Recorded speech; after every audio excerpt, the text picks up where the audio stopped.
Assalamu alaikum class. Previously we started the chapter number 13, sport and the movement.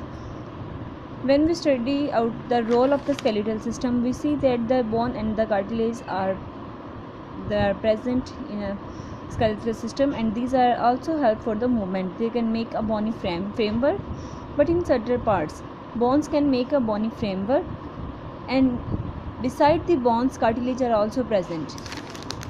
And cartilage, we will also discuss about the cartilage and the types of cartilage previously, and here our basically major topic is about the bone. So what is the bone? Bone is the hardest connective tissue. Bone are made up of the hardest connective tissue, and it is present in the bodies. You know that 206 bones are present in an adult body. Then we discuss about the functions of the bones. You know that bones can also use for the movement, but can not only perform the function of movement, they can also give support and the protection of the body. Some cells and some parts of the body which can be protected and supported by the bones, so that the function of bones can movement, support and the protection. Beside all these functions, bones also produces the red and white blood cells. These red and white blood cells which can be produced by the bone can store the different types of minerals, so that they can be stored the minerals. Hope so it is clear now. Bone is the hardest connective tissue. Its function are the movement, support, protection, and beside all these functions they can also produce the white and red blood cells, and these white and red blood cells can store the different types of minerals. Then the bone is divided into the two parts, outer part and the inner part, compact bone and the spongy bone. Students, see this diagram. The outer hard covering is known as the compact bone. Then the inner spongy portion, which is also porous portion, is known as the spongy bone. Porous means bhurbura. Outer layer is the compact bone and the inner region is the spongy bone. And the spongy bone also contains the blood vessels and the bone marrow, means blood connection in the bones is also through the spongy bone. It also contains the blood vessels and the bone marrow. The outer layer is the compact bone, harder region, and the inner porous region is the spongy bone. Hope so student, it is clear now about the compact bone and the spongy bone.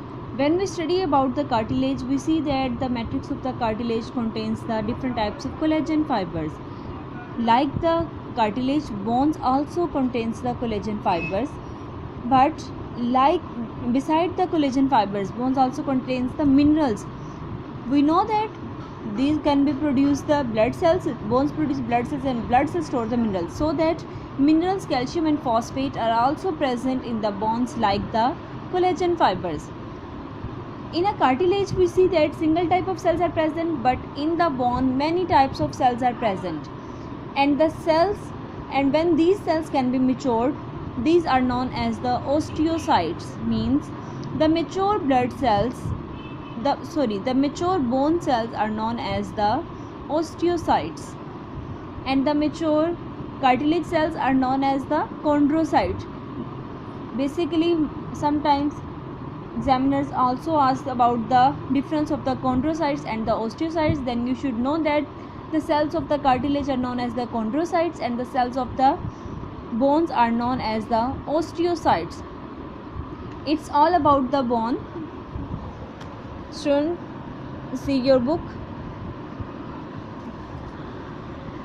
Also see this blue box.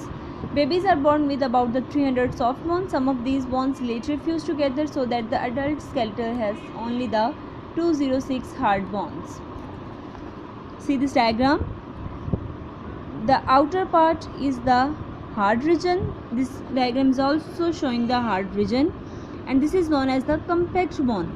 But the inner part is the spongy and the porous part. Porous means bhurbura. Softed part is known as the spongy bone. And this spongy bone also contains the different types of the blood vessels and the bone marrow cells. So this is all about the composition of the bone. How the bone can be composed? The bone can be composed in the two forms, spongy bone and the compact bone. And then the composition of the spongy bone contains the bone marrow and the blood vessels, but outer bone is only the harder bone, and it is known as the compact bone. And the cells of the mature cells, bone cells, these cells of the bone are known as the osteocytes. Hope so it's clear now. It's all about our today lecture. Thank you, class.